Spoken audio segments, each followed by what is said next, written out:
Hello everyone. Hope you are doing well. I am Deepak Kumar and I am the host of this post placement talk produced by B Squad in association with NIT Jamshedpur Frustration. Today we have the guests as Aditra Patra and Nihit from Mechanical Engineering Branch NIT Jamshedpur. They recently got an offer from Tata Steel, recently secured All India Rank 1 in Mind Over Matters conducted by Tata Steel. Now, I am going to add Aditra and Nihit to this talk.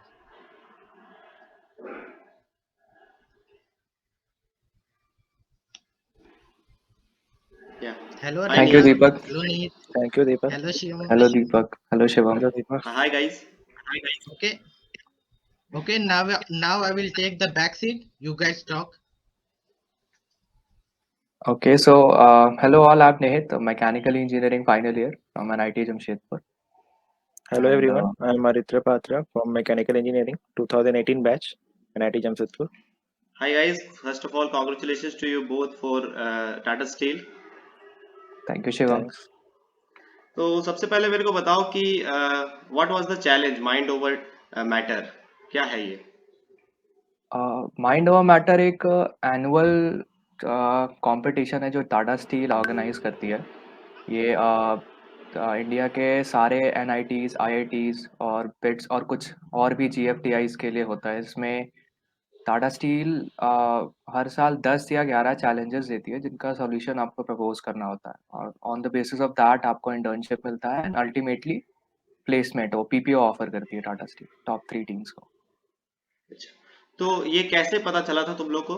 How you came across this challenge? मेरा और अरित्रा का दोनों का अलग अलग अलग scenario. अलग जैसे मेरा था कि मुझे फर्स्ट ईयर से Tata steel is like a dream company for any core guy. तो उसमें मॉम के थ्रू एंट्री बहुत चार्मिंग टाइप की लगती थी। तो हमारे कॉलेज से कुछ सीनियर्स थे जिनका हुआ था, तो दैट सीम वेरी चार्मिंग। तो वहाँ से मतलब आइडिया था कि there is a competition like something like this that sort. तो वहाँ से और पता चला। ओके, तो और अरित्रा लाइक मेरे को हमको बताओ कि लाइक ये कंपटीशन जो है उसका कुछ एप्लीकेशन प्रोसेस बताओ, मेरे को एक्सप्लेन करो और क्या एलिजिबिलिटी होती है और कितने कॉलेजेस पार्टिसिपेट करते हैं इसमें, लगभग कितने टीम्स पार्टिसिपेट करते हैं? लगभग टीम्स का तो कोई लिमिट होता नहीं है। कॉलेजेस जितने भी नीट ने बताया कि IITs, NITs, AIFTs और जितने भी यूनिवर्सिटीज़ होते हैं गवर्नमेंट, उन सब के लिए एप्लीकेबल रहता है। फिर लाइक कि एप्लीकेशन और इसका कोई लिमिट होता नहीं है। तो इस साल लाइक 350 प्लस टीम थे ऑल ओवर इंडिया से। तो बस पहला राउंड में ये होता है कि आपको एक जो चैलेंजेस है उसमें पिकअप करना होता है और उसके रिलेटेड एक तुमको ये डॉक्यूमेंट बनाना होता है कि अपना आइडिया क्या है, हम क्या करेंगे, उसको सबमिट करना होता है। तो ये मतलब हम लोग का पहला राउंड है।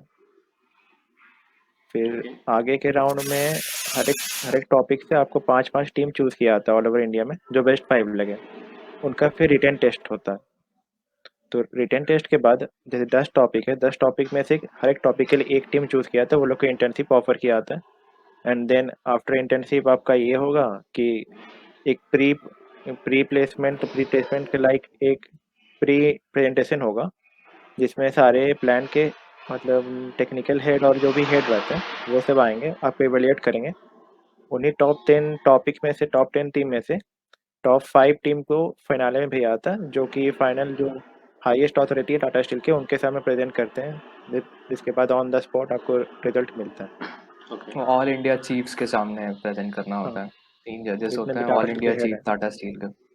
उनके सामने 5 टॉप 5 टीम्स प्रेजेंट करती हैं, उसमें फिर टॉप 3 सेलेक्ट होते हैं। ओके, तो ये मतलब जो तुम्हें जो पीपीए मिलता है तो वो कंपटीशन के बाद ऑफर किया जाता है? हाँ, ये इसका अलग-अलग वो है। जैसे टॉप 3 टीम्स को PPO, फिर फर्स्ट पोजीशन को 1 lakh cash prize plus trophy, फिर सेकंड को 75,000 प्लस ट्रॉफी, मतलब अच्छा। PPO प्लस 75,000 प्लस ट्रॉफी, फिर थर्ड टीम को 25,000 50,000 sorry 50,000 plus PPO plus trophy. फिर जो फोर्थ एंड फिफ्थ टीम है उनके लिए PPI रहता है अनकंडीशनल कि इसमें ये नहीं है कंपल्सरी है कि टाटा स्टील कैंपस विजिट करी है या नहीं। और फिर 6 टू 10 टीम्स के लिए PPI रहता है गिवन कि Tata steel should visit their campus. Okay. So मेरे को बताओ कि कुछ जो हम लोग जो तुम लोग चैलेंज में पार्टिसिपेट करते हो, तो कुछ स्पेसिफिक टॉपिक्स क्या होती है जिसमें मतलब हम लोग आइडियाज जनरेट करते हैं कि इनोवेटिव आइडियाज होनी चाहिए, तो कुछ स्पेसिफिक टॉपिक्स है क्या? ये जैसे जो भी 10 चैलेंजेस के बारे में अरित्रा ने बताया, तो ये 10 इंडस्ट्रियल चैलेंज होते हैं कि मतलब एकदम आउट ऑफ द वर्ल्ड जो वो लोग रियल लाइफ में फेस कर रहे हैं। ओके। उसका उनको उन पे एक्चुअली काम चल रहा होता है। वो ऐसे चैलेंजेस होते हैं जिनके बारे में आपको कहीं कुछ मिलेगा नहीं, कुछ भी पता करने से इतना ईज़िली नहीं मिलता है। तो उसका आपको सॉल्यूशन देना होता है। जैसे हमारा चैलेंज था कि novel photo reactor substrate for waste water treatment. Okay. इसमें क्या था कि हमें कंटीन्यूअस यूज़ ऑफ केमिकल्स को चेक करना था कि कुछ-कुछ इनएफिशिएंसीज़ थी एक फोटो रिएक्टर के अंदर, उसको ठीक करना था। तो इसमें वही पहले आइडिया देना होता है, आइडिया अच्छा लगता है तो फिर बाकी के जो प्रोसेसेस हैं, मतलब एकदम बेस लाइन से टॉप तक कमर्शियल इंस्टॉलेशन तक कि आप कैसे उसको पूरे प्रोसेस को इम्प्लीमेंट करेंगे, वो पूरा बताना रहता है। तो मतलब पीपीओ के बाद तुम्हें कौन सा रोल रोल ऑफर किया गया है टाटा स्टील के द्वारा? अ, पीपीओ के बाद सबको like management technical trainee role ही मिलता है। आपकी कहीं से भी आए, कहीं से भी कॉलेज से हो या फिर ऑफ कैंपस से हम लोग का हुआ है या फिर वोमेन ऑफ मेटल लाइक और कंपटीशन होते हैं, सबको सेम पोजीशन मिलता है मैनेजमेंट टेक्निकल ट्रेनिंग। ओके। तो मतलब मेरे को बताओ कि जैसे कुछ भी चीज़, कोई भी चैलेंज पार्टिसिपेट कर, like Tata steel is a dream company for someone, तो कुछ प्रिपरेशन स्ट्रैटेजी होनी चाहिए कुछ अप्लाई करने से पहले, और क्या रोड मैप फॉलो करना चाहिए स्टूडेंट्स को so that they can also apply for this challenge and participate in this competition? Aritra preparation के लिए हम बोलना चाहेंगे कि कुछ है ही नहीं, क्योंकि हर साल टॉपिक नया आता है, वो कुछ नहीं मालूम है। ऑन द स्पॉट हमको मालूम चलेगा कि कब होता है। हम लोग शायद अप्रैल 23 हम लोग को ट्रैक रख रहे थे, अप्रैल 23 को अचानक से ये मेल आया और हम लोग को सबमिट करना था 5 मई को। तो अप्रैल 23 से हम लोग पहले मेंटर को कांटेक्ट किया, वो अप्रैल 26 कर दिए। तो जो मेंटर हम लोग को पहले मिले उनका प्रिपेयर करना स्टार्ट किए। फिर लगभग मई 5 हुआ, फिर मई 10 हुआ, एक्सटेंड हुआ डेट। तो वहाँ पर हम लोग को सबमिट करना पड़ा। तो ऐसा कुछ प्रिपरेशन का है ही नहीं इसमें। थोड़ा बहुत जो प्री कुछ है वो नहीं बता सकता, क्या बता। हाँ, जैसे प्री रेक नॉलेज कुछ भी है उसकी कोई ज़रूरत नहीं है कि पर्टिकुलर फील्ड का नॉलेज होना चाहिए, इलेक्ट्रिकल इंजीनियरिंग की ज़रूरत है, मैकेनिकल इंजीनियरिंग में मतलब जो सब्जेक्ट्स चल रहे हैं उनको अच्छे से पढ़ना है, ऐसा कुछ नहीं है। ये टोटली डिपेंड करता है कि आपने चैलेंज कौन-सा चूज़ किया है कि जैसे सपोज़ हमारा चैलेंज था, तो हमें 11th-12th की केमिस्ट्री बहुत ज़्यादा पढ़नी पड़ी, फिज़िक्स रिवाइज़ करना पड़ा 11th-12th स्टैंडर्ड का, और बाकी मतलब मॉम ऐसा कॉम्पिटिशन है जिसमें मल्टी डायमेंशनल स्किल टेस्ट होती है। कि हमें फ़ोटोशॉप की भी ज़रूरत पड़ी, हमें प्रीमियर की भी ज़रूरत पड़ी, इलस्ट्रेटर की भी ज़रूरत पड़ी, थोड़ी मतलब कलर सेट्स वगैरह की भी ज़रूरत पड़ी प्रेज़ेंटेशन बनाने में। तो मतलब अगर ये सब चीज़ है तो that is an added bonus.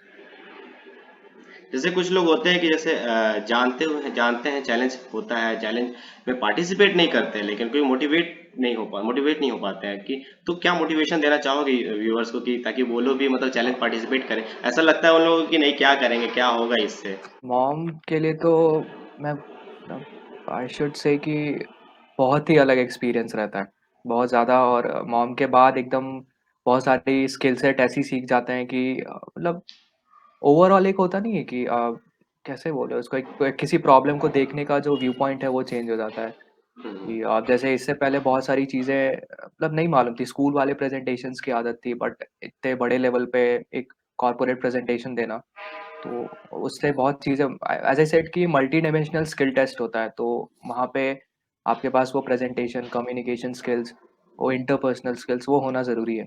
जैसे एक एग्जांपल दूंगा कि हमने ना एक जर्मन कंपनी है स्पेशल फोटो रिएक्टर्स, तो ओके। हम उनसे कंटिन्यूअस कांटेक्ट में थे। उनसे बहुत सारी चीज़ें पूछ रहे थे कि कैसे फोटो रिएक्टर्स में क्या-क्या पैरामीटर्स हैं जिनको आगे पीछे करने से चेंजेस आएँगे। तो वैसे-वैसे वो उनसे बहुत सारी चीज़ें सीखने को मिली कि कैसे काम होता है इंडस्ट्री वगैरह में। तो मतलब और मीन्स हम जैसे ऐड अगर करना किसी का चाहेंगे, कुछ, हाँ, बोल। हम लाइक ऐड करना चाहें कि एज ए मोटिवेशन हम लोग का ये था कि हम लोग कहीं हो नहीं रहा था। दोनों हर जगह पर हम लोग इंटर्न का टेस्ट देते हैं, थर्ड ईयर भी सब सारे स्ट्रेस में रहता है कि हम्म। कहीं लग जाए। तो लगा कि एक ये चांस है, जितना भी लास्ट पावर है, सेमेस्टर भी खत्म होने वाला है, थर्ड ईयर भी, पूरा पावर लगा देते हैं। किसी में इसमें भी नहीं हुआ तो नहीं हुआ, वोकेशनल ट्रेनिंग कर लेंगे। तो हो गया इसमें, ये एक मोटिवेशन था कि बस करना है। करना है। तो ओवरऑल एक्सपीरियंस कैसा रहा तुम लोग दोनों का कंपटीशन का? जैसे तुम लोग दोनों बहुत तो बढ़िया। डुओ में एज अ डुओ पार्टिसिपेट किए थे ना लास्ट में, तो फिर कैसा ओवरऑल एक्सपीरियंस कैसा रहा हम लोगों का? इसमें जैसे कोऑर्डिनेशन का भी बहुत ज़रूरत है। कुछ पार्ट्स में जैसे मेरा मोटिवेशन लूज़ हो जाता था, और तो अरित्रा काम करते रहता था, तो उसको देखकर फिर मोटिवेट हो जाते थे कि हाँ, करना है, इसको कंप्लीट करना ही है। बहुत बार ऐसा होता था कि एकदम बर्नआउट फेज़ आ जाता था, समझ नहीं आता था कि क्या करना है, कोई रिज़ल्ट नहीं मिलता था। बहुत टाइम तक 10 दिन से काम कर रहे हैं, कोई रिज़ल्ट नहीं मिल रहा है। तो उस टाइम पे और ये मतलब और ये बर्नआउट लाइक एक्सट्रीम लेवल का होता है, मैंने इसको देखा है कि लाइक बहुत एक्सट्रीम लेवल का है। इसको फीवर भी आ चुका है दो तीन बार। मीन्स इस ओके। टाइम ड्यूरेशन में जो होता है ना, पहले 2 स्टेप पार करना होता है, तीसरा चौथा स्टेप इंटर्न एक बार लग गया उसके बाद तो थोड़ा आसान होता है। जो प्रीवियस स्टेजेस होते हैं वहाँ पर इतना स्ट्रेसफुल मोमेंट होता है, लाइक नींद भी। और हम जब हम लोग को डेडलाइन आया था, लास्ट के 3 दिन हम लोग खाली रात को 3 घंटा सो रहे थे 24 घंटा में, कि इसमें थोड़ा और चेंज करना है, उसमें थोड़ा चेंज करना है। और डुओ में बस फायदा ये होता है ना कि वर्कलोड कम जाता है, आइडियाज बहुत होते हैं। ये हो गए प्रोज। और कॉन्स में ये हो गया कि सबके आइडियाज है ना, तो सबको हर चीज को डाल नहीं सकते, बनाना है लास्ट में एक छोटा सा वही सिंपल सा प्रेजेंटेशन। हम्म। तो ये कोई डिसाइड करने में बहुत ज़्यादा टाइम लगता है, पर एक बार डिसाइड हो जाए तो वर्क टाइम आधा हो गया डुओ से। ओके। प्रेजेंटेशन के बारे में कुछ पॉइंट्स, जैसे ये प्रेजेंटेशन नॉर्मल प्रेजेंटेशन से बहुत अलग होता है, बहुत ही मतलब प्रोफेशनल टाइप का प्रेजेंटेशन होता है। इसमें ऐसा कुछ नहीं है कि हम छोटी मोटी गलती कर दें, कि वो सब मतलब नहीं कर सकते हैं, नहीं हमसे कर सकते। एक्सपेक्टेड नहीं होता है कि उस पॉइंट पे करें। तो इस बारे में बहुत ज़्यादा ये था कि बहुत सारी चीज़ें ऐसी थी कि बहुत मेहनत करके उनको खोजा, उनको बनाया, लेकिन वो एंड में उसको नहीं डालना था, कि वो अपना फ्लो तोड़ रही थी प्रेजेंटेशन का, तो इसलिए उनको एंड में नहीं डाला। तो ये भी चीज़ बहुत अच्छी थी कि लास्ट में डिसाइड ये सब करने को मिला। That is completely your choice जो टू मेक, निहित ने जो बताया ना, प्रेजेंटेशन बना रहा है। लाइक जो निहित ने भी बताया कि बहुत सारी चीज़ें मिलती हैं फिर भी मतलब डाल नहीं सकते, हम दिखा नहीं सकते हैं। वो बहुत जन को मतलब सूट भी नहीं कर पाएगा शायद। कि लाइक हम लोग बहुत मेहनत की एक चीज़ पे, दोनों में बहुत बेस्ट सॉल्यूशन निकाले, पर जब रिव्यू होता है तब उन्होंने बोला कि नहीं, ये नहीं दे सकते। नहीं दे सकते। ओके। तो ये एक टफ होता है उस समय भी। Means you have come a long way, like दोनों ने बहुत एक दूसरे को समझा है और फिर लास्ट में रिजल्ट अच्छा मिला। ऑब्वियसली पार्टनर होना तो एक प्लस बहुत पॉइंट अच्छा है मतलब। प्लस पॉइंट है। जूनियर्स को टिप्स दो थोड़ा, कि प्रो टिप्स दो टाइप कि कैसे चैलेंज को पार्टिसिपेट करें, कैसा प्रेजेंटेशन बनाना चाहिए, काइंड ऑफ। अ, कुछ कुछ टिप्स है, जैसे चैलेंज जिस टाइम पे आता है तो उस टाइम पे बहुत रश होता है, चैलेंज देखकर समझ में नहीं आएगा कि शुरू कहाँ से करना है, क्या करना है इसमें। गूगल करो तो कुछ मिलेगा नहीं, कुछ भी नहीं मिलेगा। तो उसके लिए आई सजेस्ट कि पहले मेंटर से कांटेक्ट करना चाहिए, कि उनसे पूछना चाहिए कि एक्चुअल चैलेंज है क्या। इससे समझने में बहुत हेल्प मिलती है, मेंटर बताएगा कि एक्चुअली करना क्या होता है, क्योंकि कभी कभी प्रॉब्लम स्टेटमेंट, जैसे हमारा ही प्रॉब्लम स्टेटमेंट था, वो बहुत मिसलीडिंग सा था, वेग सा था एकदम। तो उसमें समझ नहीं आ रहा था, तो मेंटर से फिर बात हुई, उन्होंने बताया कि एक्चुअली करना क्या है। तो उससे मतलब वो पॉइंट मिल गया कि हाँ, स्टार्ट कहाँ से करें, कि ये चीज़ खोजनी है, कि इस डायरेक्शन में काम करना है, एक बढ़िया फोटो कैटलिस्ट बनाना है, एक रिएक्टर बनाना है, तो उस डायरेक्शन में काम शुरू किया, तो हमारा टाइम बच गया बहुत। तो इसलिए कोई भी सबसे पहले चैलेंज आता है तो मतलब पहले मेंटर से बात करना है, कि उनसे पूछना है कि हाँ, क्या है एक्चुअल चैलेंज, क्या सॉल्यूशन देना है, क्या सॉल्यूशन स्टेटमेंट, गोल स्टेटमेंट देना है हमको। वो चीज़ ज़रूरी है टाइम बचाने के लिए। दूसरा, एक ये चीज़ कि जब अपना एब्स्ट्रैक्ट आइडिया प्रेज़ेंट कर रहे हैं, तो आपका जो आइडिया है वो that should be self illustrative. वो ऐसा नहीं होना चाहिए कि मतलब बहुत वेग सा है, लंबा सा है, कि उसको पूरे रिपोर्ट को पढ़ें तो वो समझ में आएगा। That should be self explanatory, कि वो पढ़ें और समझ में आ जाए कि आइडिया नोवेल क्या है, उसमें नया क्या है। या कि ऐसा नहीं हो कि हम कुछ लिख दिया है और उसके बाद फिर पूरी रिपोर्ट पढ़नी पड़ेगी उसको समझने के लिए। तो मतलब मतलब जेन्युइन जेन्युइन थोड़ा, आइडिया होना चाहिए। हाँ, वो मतलब आइडिया एकदम जेन्युइन होना नोवेल चाहिए और सा। लाइक फ्लो होना चाहिए, जैसे हाँ, बोलना चाह रहा हूँ। कि वो ऐसा नहीं कि एकदम फेक सा हो, कि you get what I am trying to say, you are ya get ya ya समझ रहे हो ना सिंपली कि हम बोलना चाहेंगे ना, सिंपली करके कि लाइक कोई भी कॉमिक बुक आता है, हमको मालूम रहता है इसके बाद ये हो रहा है, बीच में हमको तीसरा आदमी नहीं चाहिए कॉमिक बुक को पढ़ने के लिए। एग्जैक्ट या हमको कॉमिक बुक स्टाइल में बनाना होता है, जितना मिनिमम टेक्स्ट जितना ज़्यादा पिक्चर उसको समझ में आए और पूरा हाँ, फ्लो में रहे। नोवेल और कंसाइज ये टर्म होना चाहिए, एकदम नोवेल और हाँ, एकदम कंसाइज था, कुछ कंसाइज। वेग सा नहीं कि पूरा पढ़ना पड़ जाए उसके लिए उसको। मीन्स और कंटेंट कम भी हो लेकिन प्रॉपर होना चाहिए, एप्रोप्रिएट होना चाहिए, टू द पॉइंट होना हाँ चाहिए, हाँ, मतलब उसकी नोवेल्टी पढ़ने से ही समझ में आ जानी चाहिए। आनी चाहिए। ऐसा नहीं हो कि एकदम वेग सा कि पूरा रिसर्च ही करना पड़े फिर मेंटर को, तो फिर वो मतलब आइडिया ही क्या वो फिर। देखेगा नहीं ना, वो देखिए। देखेगा ही नहीं खोल के फिर। ओके। अच्छा, नीत और आदित्य, बहुत अच्छा लगा जान के, बहुत सारी चीज़ें जानने को मिली। हो सकता है व्यूअर्स को भी बहुत सारी चीज़ें जानने को मिलेगी, जूनियर्स को भी अब इससे मोटिवेट होकर वो भी चैलेंज पार्टिसिपेट करेंगे, और जाहिर सी बात है पीपीओस लेंगे टाटा स्टील से, जो कि एज अ ड्रीम कंपनी है बहुत लोगों के लिए। तो thank you Aditya, thank you Nihit for joining, and thank you Shivam. Thank you congratulations, Shivam. congratulations both of you for joining Tata Steel. You are going to join Yeah. Tata Steel. Thank thank you. You. Okay. Okay, guys. At last, many congratulations to you again. And thank you. Juniors को ये देख के बहुत कुछ सीखने को मिलेगा, जानकारी मिलेगी इसके बारे, और इंटरेस्टेड भी होंगे। हम ओके तो यार, एक थैंक यू लास्ट फॉर चीज द ऐड टाइम। करना चाहेंगे, हाँ बोलो। लाइक कि हाँ, हम अपने एनआईटी बिल्कुल। के सारे जूनियर को बोलेंगे कि लाइक ये ट्रेंड तोड़ दे। पहले मैकेनिकल का होता भी नहीं था इसमें मॉम में, पहला बार ये ट्रेंड टूटा कि टॉप 2 ही टीम लिया गया, दोनों में एनआईटी से हो गया। एनआईटी या जमशेदपुर राइट। को मतलब जितना ज्यादा पार्टिसिपेंट हो उतना अच्छा है इसमें। या बिल्कुल। Thank you guys. Thank you. Thank you. Thank you.